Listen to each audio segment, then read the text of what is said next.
Uma boa noite a todos. Hoje estamos juntos para estudar do ESD, no tomo 1, os fenômenos mediúnicos que antecederam a codificação. Interessante que quando a gente tem essa oportunidade de rever, não é? Porque na doutrina a gente vem estudando, e agora nós estamos retomando o tomo 1, sempre fica algum detalhe a mais. E um outro olhar também nosso, né, sobre o tema. Hoje nós vamos falar sobre as mesas girantes, sobre as irmãs Fox, né, o fenômeno que aconteceu, e o que envolveu, né, aquele período onde iniciou a doutrina. Iniciamos então o nosso estudo colocando o nosso pensamento nas luzes do Divino Mestre, nos ligando à espiritualidade, pedindo seu amparo, a sua intuição para o nosso estudo de hoje e sempre gratos por essa oportunidade, abrindo a nossa mente, o nosso coração para o aprendizado dessa doutrina de amor. Muito gratos, iniciamos nosso estudo de hoje. Graças a Deus. Começamos então falando dos antecedentes da doutrina, porque para a gente entender que já havia essa ideia de imortalidade da alma, não começou com Kardec. Sócrates e seu discípulo Platão já defendiam a imortalidade e a vida futura. Pitágoras, que nós geralmente conhecemos pela matemática, né? Mas ele já introduziu na Grécia a doutrina do renascimento da alma, que ele havia conhecido em suas viagens ao Egito e à Pérsia. Na Idade Média, também a doutrina palingenésica era tratada de forma velada. Haviam grupos fechados por causa das perseguições da igreja, mas a ideia em si, a semente já vinha sendo plantada.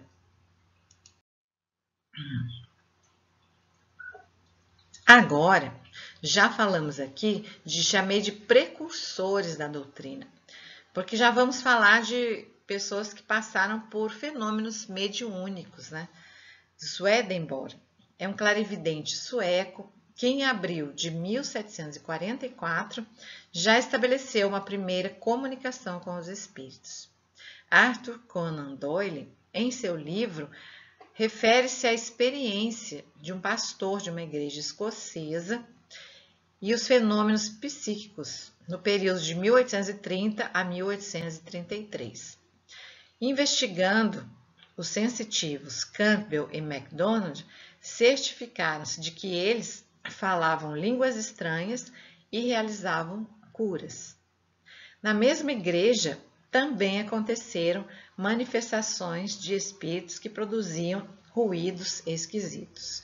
Então, aí já se identificava, né, que havia uma mediunidade e alguns fenômenos. Dentre estes precursores, nós falamos aqui também de Andrew Jackson Davis. É um clarividente americano que, em 1844, afirmou ter sido envolvido por uma força em um semitranse para 60 km de distância. Lá ele teria se encontrado com um filósofo e um médico, conhecidos que lhe passaram seus conhecimentos. Ele era muito jovem e uma mediunidade ostensiva, né? E com muitas características, né? Em 1846, com apenas 20 anos de idade, ele ditou por 15 meses um livro baseado nas revelações, e esse livro foi publicado em 1847, tratando de assuntos diversos, espiritualistas, planos de existência, astronomia, física, química, filosofia, política e assuntos que ele sequer conhecia.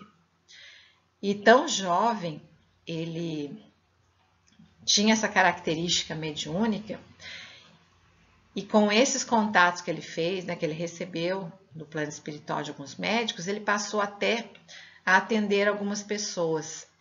Em transe, ele dizia que ele via os corpos translúcidos. E aí, conforme algum órgão era mais ou menos escuro, mais claro, mais escuro, ele sabia quais órgãos estavam com algum problema. E ele diagnosticava.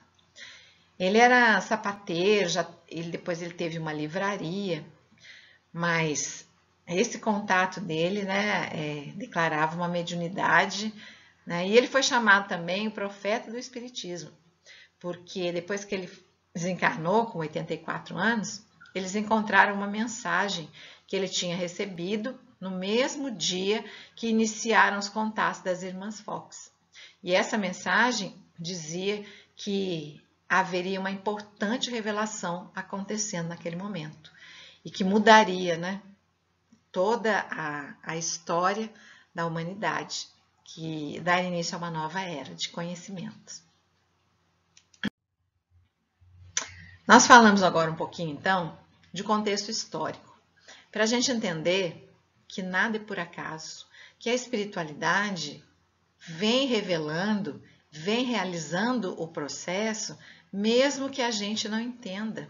Isso para que nós olhemos hoje também tudo o que está acontecendo como parte de um processo também de evolução do nosso planeta e nosso também, e para que a gente entre nesse contexto entendendo que a bondade divina e a justiça estão em tudo, e tudo acontece como deve acontecer, para algum propósito.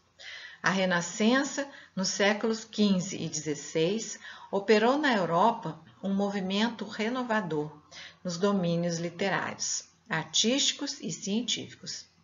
Foi a época de Tasso, Giotto, Fra Angélico, Leonardo da Vinci, Rafael, Michelangelo e Martinho Lutero.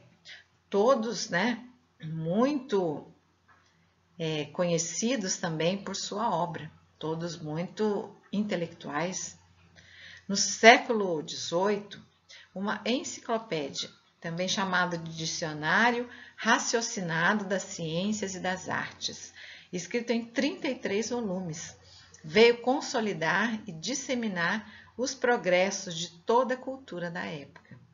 Houve um desenvolvimento de ideias para a libertação do despotismo governamental e do clero, que na época dominava tudo, né? Abriu caminho para a Revolução Francesa. A abertura de consciência trouxe o pensamento novo e a Revolução, o lema era liberdade, igualdade e fraternidade.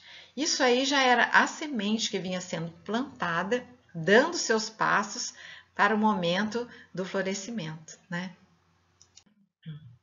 Ainda nesse contexto histórico, né, ele vem dizendo, olha, derrubaram o absolutismo e abriu caminho para que a espiritualidade repartisse com a humanidade o pão sagrado da esperança, que é esse véu que foi levantado sobre o contato com o mundo espiritual, a existência e todo o conhecimento e a possibilidade desse contato.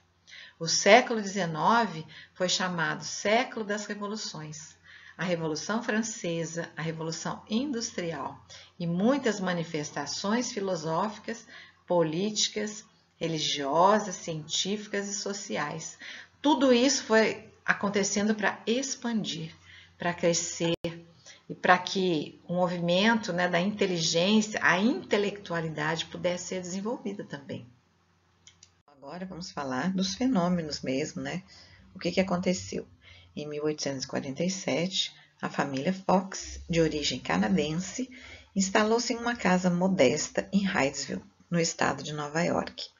O pai, o Sr. John Fox, a esposa, Sra. Margaret Fox, e duas filhas, Kate com 10 anos e Margaret com 14 anos. Eles, inclusive, tinham mais filhos, mas que no momento não estavam ali morando com eles. As meninas começaram a se assustar com sons que incluíam ruídos de batidas e de mobília se movimentando pela casa. Certa noite, no dia 31 de março de 1848, Kate desafiou o autor invisível dos ruídos a imitar seus estalos de dedos. E foi aí que se iniciaram os diálogos, com perguntas que eram respondidas com batidas. E aí está aquela data que eu comentei sobre o médium John Davis.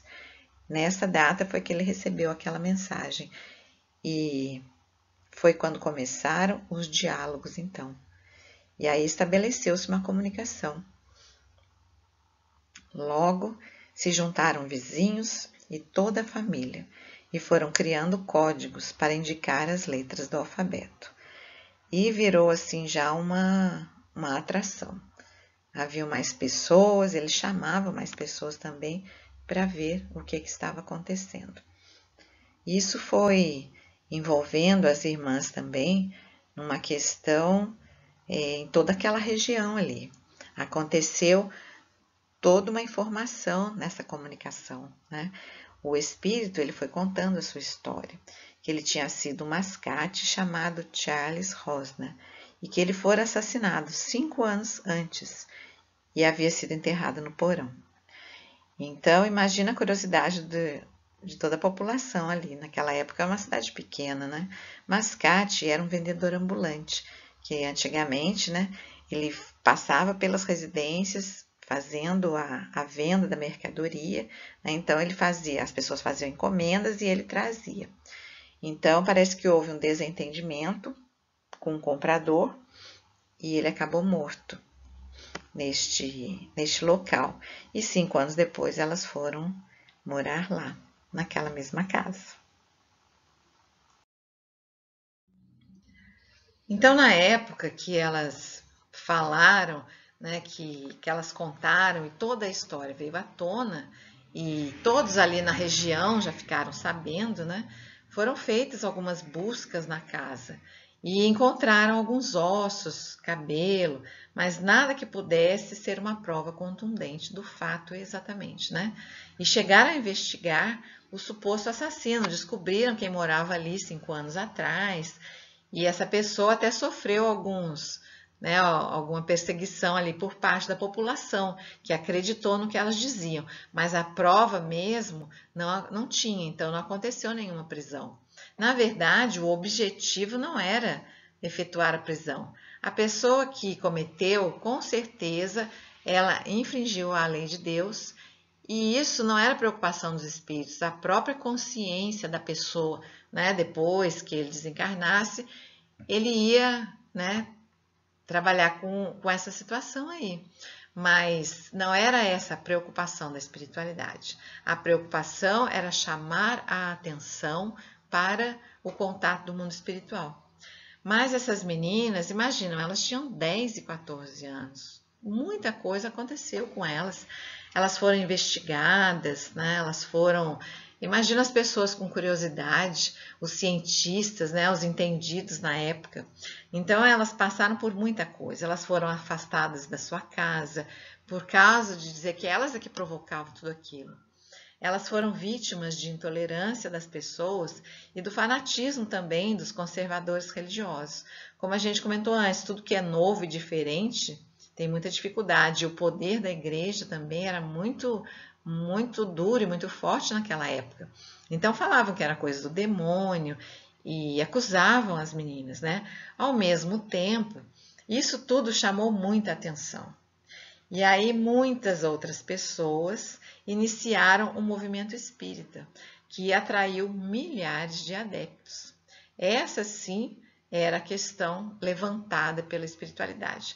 Começou-se um estudo, eles chamaram de movimento moderno do espiritismo, que começou a estudar então esse fenômeno. As irmãs viveram cerca de 10 anos relacionados com o fenômeno, realizando apresentações dos seus poderes mediúnicos. Então chamava até de poder mediúnico, né? As pessoas tinham muita curiosidade, queria que elas respondessem coisas. Imagina o quanto foi difícil tudo isso que aconteceu também para elas. Com o tempo, cada vez mais aderiram a apresentações e caminhos individuais no uso de sua mediunidade. Então elas começaram a se perder, a ganhar dinheiro com isso, começaram a sofrer influência, porque a espiritualidade amiga, sim, queria trazer a informação, mas a partir do momento que elas começaram a se afastar, né, da seriedade do espiritismo com relação a essas comunicações, E aí elas também sofreram processos, né, obsessivos. Ao longo dos anos, as irmãs tiveram sérios problemas com o alcoolismo. E por volta de 1888, elas se envolveram em uma briga com a outra irmã. Elas tinham uma outra irmã que também acabou, né, também provocando o fenômeno mediúnico físico, né, mas também participava do movimento espírita, mas se desentenderam. Imagina o quanto elas foram perturbadas, né? A partir de que começaram a fazer as sessões públicas e ainda com ganho financeiro. As duas irmãs, com raiva, aceitaram dinheiro de um repórter para uma entrevista exclusiva e admitiram publicamente em confissão assinada que tudo seria uma fraude. Negaram qualquer conhecimento sobre espíritos e desacreditaram o espiritismo totalmente. Mas isso tudo, por dentro, lá no coração delas, elas sabiam que nada disso, né, que elas estavam falando era verdade. Mas sofreram uma influenciação tão grande, prometeram riqueza, prometeram poder, envaideceram as meninas, e tudo isso é para a gente entender também, né, as dificuldades também da falta de seriedade para com o mundo espiritual. As irmãs, elas tinham uma mediunidade e uma missão muito bonita, e com certeza elas contribuíram bastante para o início do espiritismo, mas se perderam, se iludiram, né, com falsas promessas e entraram na onda da pressão da igreja. Então o vigiar e orai acabou ficando de lado, mas estava ativo na consciência, e uma delas até deixou de qualquer coisa de apresentação ou fenômeno mediúnico, mas me parece que foi a Kate, né, que em 1889 acabou por se retratar por escrito. Naquela época tudo se fazia por escrito. Então ela tentou retornar às apresentações, mas nunca mais conseguiu atrair clientes. Então tudo aquilo se perdeu, né? Em poucos anos, elas acabaram morrendo, né? E sem dinheiro, sem a fama e sem nada daquilo que havia sido prometido a elas. Em novembro de 1904, foi notificada a descoberta do esqueleto de um homem quando alguns meninos brincavam na adega da casa, onde residiram os Fox. E em meio aos escombros de uma parede que existira na adega, os garotos encontraram o esqueleto humano. Junto ao esqueleto foi achada uma lata de um produto usado por mascates. Então foi revelado, né, com uma prova mais material, né, e o que elas tinham falado antes, que seria uma fraude. A comunicação era verdadeira. O que foi dito realmente era fato acontecido. Mas não havia necessidade da espiritualidade trabalhar sobre os detalhes. Por isso, acabou deixando de lado. Mas tudo acontece como deveria, não é? Então, mais para frente, aquela parede ruiu, e como os donos haviam escondido o corpo na parede, ficou muito difícil de investigar na época, né? Até mesmo porque o espírito tinha dito que havia sido no porão. Mas o fato acabou sendo realmente comprovado, então. Como a verdade, ela nunca se perde, essa foto aqui é o Rysville Memorial Park, que é um museu onde ficou, né, marcado como a sede, né, do espiritismo na América, né? O espiritismo nos Estados Unidos, a partir desse fenômeno, com o estudo, né, e ele foi acontecendo. Levantou-se um véu para que eles também pudessem dar início a buscas, né, a pesquisas, a estudos sobre o fenômeno das irmãs Fox. Então, até hoje, se a gente for lá nos Estados Unidos, este é o local marcado como o local do fenômeno das irmãs Fox. E então passamos aqui a falar um pouquinho do outro fenômeno, que foi o fenômeno das mesas girantes, que também começaram, né, por uma questão de curiosidade. E a gente ouviu falar sempre da Europa, mas o primeiro fenômeno foi notado na América, em 1853. Só que aí esse fenômeno só explodiu, né, foi nos salões da Europa. Não chamou tanta atenção assim nos Estados Unidos. Mas na Europa, nossa, era assim famoso. É o que tinha para se divertir. Só que foi levantado também a nível de curiosidade. Era a diversão da época. Os salões se enchiam de pessoas e havia como se fosse uma brincadeira. Primeiro com os participantes que se sentavam ao redor de uma mesa, colocando as mãos sobre ela e esperando que ela se movimentasse. E aí, em resposta a perguntas feitas, a princípio com sim ou não. Eles criaram uma forma e faziam uma pergunta e a mesa respondia, a princípio apenas sim ou não. O fenômeno agitou os cientistas. Aí a gente fica imaginando, né? Os cientistas, aqueles homens todos sérios, estudiosos, né? E cheios daquele orgulho deles, sendo desafiados por uma situação que eles não sabiam definir, se era verdadeira ou não. Uns diziam que eram os espíritos que falavam, outros apenas zombeteiramente se divertiam com aquelas questões. Mas mesmo assim, eles queriam saber sobre tudo e já começaram a falar, não é? O fenômeno agitou cientistas totalmente céticos, que logo publicaram teorias a respeito das possibilidades do movimento das mesas. Mas olha que interessante, né? As perguntas que eram feitas eram respondidas e a resposta, né, era verdadeira. Mas não, eles queriam, através da ciência, descobrir como que se podia movimentar e que ignoravam as respostas ou o que era dito, né? A igreja, claro, condenou e ameaçou, porque começou também a entender que poderia se levantar a hipótese, né, de uma espiritualização diferente, de se entender essa relação do homem, né, com a espiritualidade. Ao mesmo tempo, os intelectuais começaram então a reconhecer que havia uma inteligência por trás das batidas e também começaram a entender a veracidade das respostas.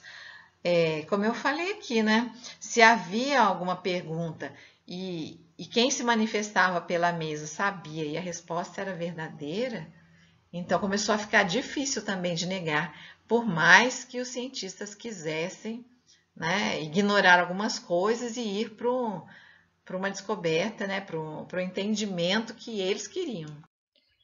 Vitor Hugo, que depois também, né, se tornou um espírita, né, um militante do movimento espírita, durante seu exílio na ilha de Jersey, de 1851 a 1855, participou de muitas sessões de mesas girantes.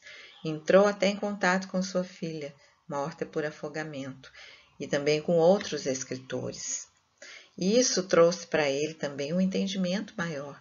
E aí ele clamou que a ciência deveria dar atenção e seriedade para os fenômenos das mesas, afirmando que zombar é pouco científico e que o dever elementar da ciência é verificar, pois se a ciência os ignora, não tem direito de rir desses acontecimentos. Apesar de toda aquela diversão que acontecia e muita gente que frequentava os salões, havia por trás de tudo aquilo um processo também que a ciência precisava ser instigada para investigar e para levantar esse véu também, porque a ciência é aquela que busca comprovar. Então, isso precisava ser instigado e a criação do elo da doutrina com a ciência já veio desde esse momento. Em Paris, em 1853, houve então uma comissão nomeada pela Academia Francesa de Ciências para estudar os fenômenos. Eles se sentiam feridos nos seus brios e se movimentaram para que tudo pudesse ser verificado, achando que certamente seria fácil demonstrar, porque realmente Havia algumas brincadeiras, havia diversão, mas havia também já todo um planejamento da espiritualidade para que aquilo fosse verificado. Kardec, chamado para participar das pesquisas, logo criou uma comunicação telegráfica, com pancadas e respostas que iam além do sim ou do não, identificando letras, depois frases e sentenças, que pudessem identificar quem se comunicava. Kardec tinha o seu método de educação, né? Então, para ele foi criando todo um método para que ele pudesse trabalhar e raciocinar diante de todos aqueles fenômenos. Ele concluiu que a precisão das respostas não tinham como ser obra do acaso, e com muito trabalho e dedicação se tornou o codificador do Espiritismo. A gente viu até no filme, né, que foi lançado sobre a vida de Kardec, como que as coisas aconteceram. Ele também sofreu bastante, ele também foi desacreditado, ele também teve um longo processo, muito cansativo, e que teve que ter muita persistência e muita coragem. Mas havia todo o amparo da espiritualidade, e tudo aconteceu da forma que deveria acontecer. Então, Kardec logo já começou seu longo trabalho, né, de codificação, e aí ele já foi explicando no livro dos médiuns, né, trouxe, né, esclareceu que a comunicação dos espíritos só é possível por intermédio de um médium, né, e que as manifestações físicas, né, o médium fornece o fluido especial para que o espírito possa atuar sobre a matéria, fazendo ruídos e movimentos. Imagina naquela época, onde o movimento estava começando, havia uma vontade de saber o que acontecia, como explicar, né, esse contato com o mundo espiritual. E aí Kardec vem trazendo todas as informações. Imagina como é que cresceu, né, o movimento com essas informações aí, com a codificação já dos livros da doutrina, básicos, né, da doutrina. O fenômeno das mesas girantes foi diminuindo de popularidade e passou a ser motivo de piada.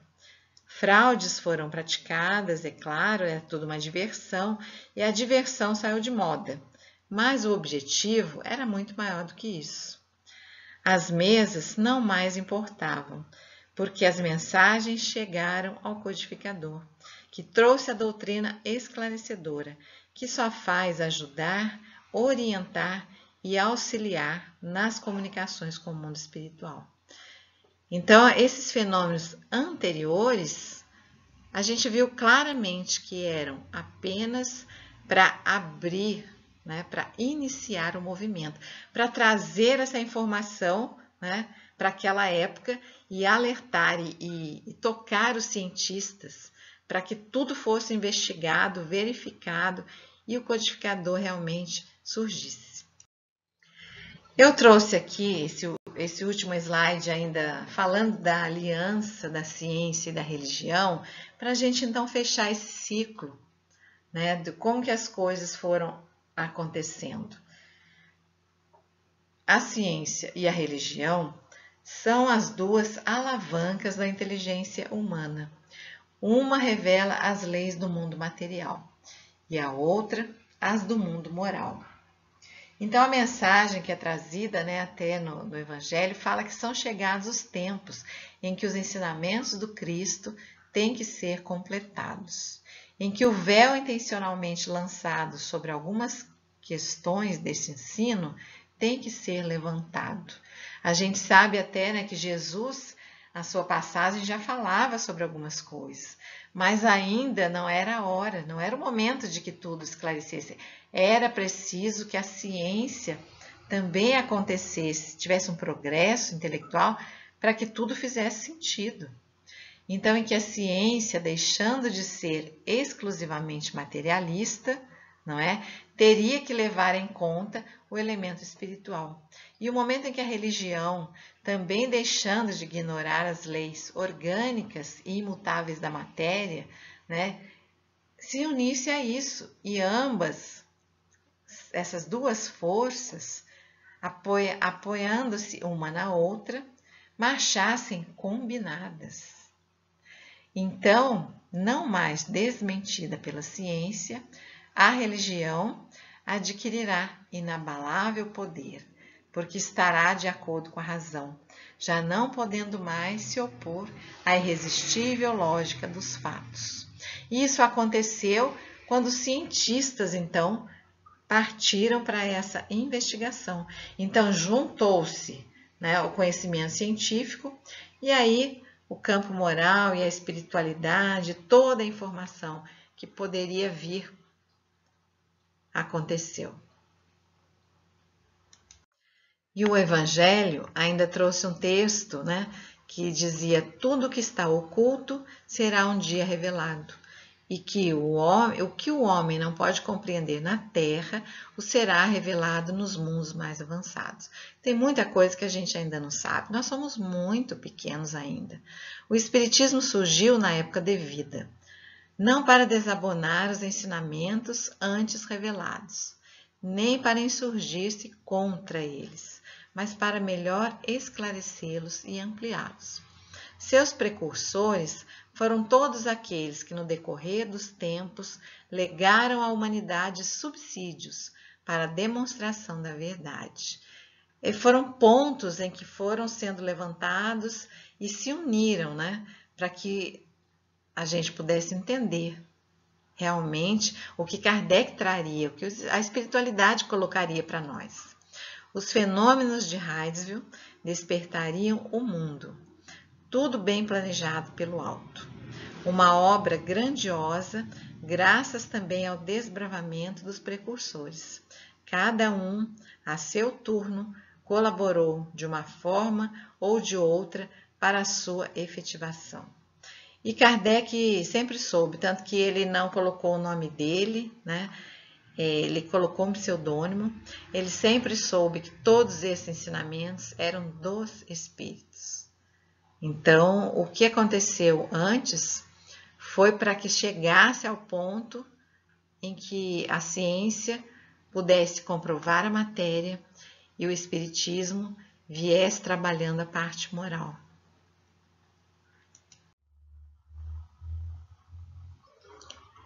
Então, meus irmãos, finalizamos o nosso estudo de hoje e queremos agradecer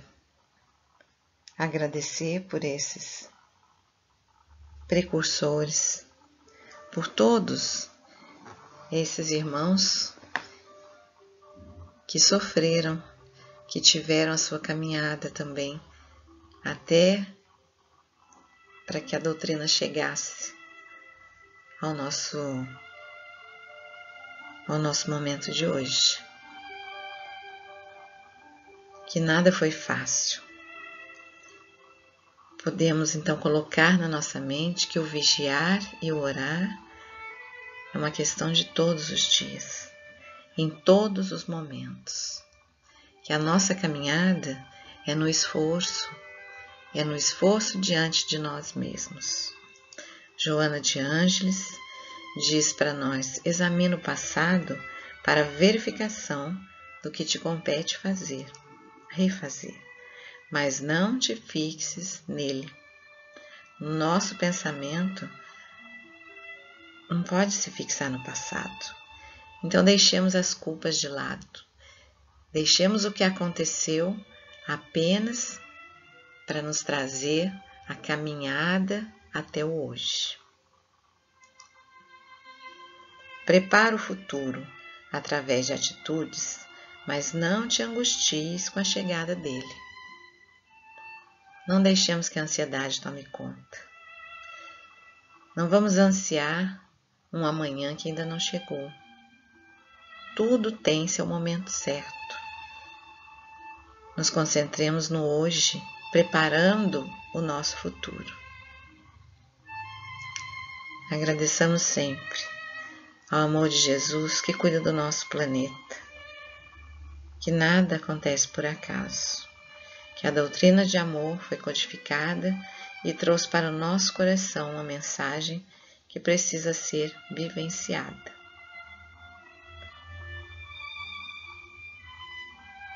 Agradecemos então a oportunidade de estarmos juntos aqui, de estudar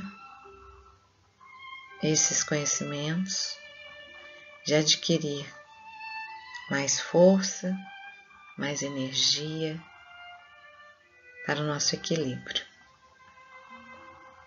Gratos, encerramos o nosso estudo de hoje. Boa noite, assim seja, graças a Deus.